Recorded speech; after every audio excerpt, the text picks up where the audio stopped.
جو عربی زبان میں دولت مند یا امیر کا معنی ہوتا ہے۔ عثمان رضی اللہ تعالیٰ عنہ نے خلافت کے دوران بہت سے اقدامات کیے۔ وہ خلافت کے تینوں خلفائے راشدین کے دوران خدمات انجام دیے۔ ان کی خلافت کے دوران عثمان رضی اللہ تعالیٰ عنہ نے اسلامی ممالک کو بڑھانے کے لیے مختلف ترقیات کیے۔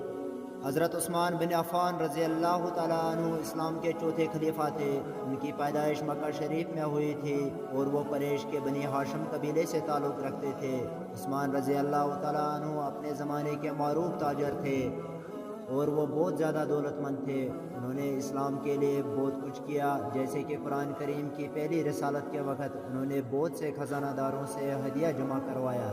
عثمان رضی اللہ تعالیٰ عنہ کا خلافت دور تقریباً 12 سال تک رہا، جس دوران وہ بہت سے اصلاحات کرتے رہے۔ انہوں نے اسلامی فتویٰ کے نظام کو مزید ترقی دی، عدالتوں کو قوی بنایا، مسجد النبی کی تعمیر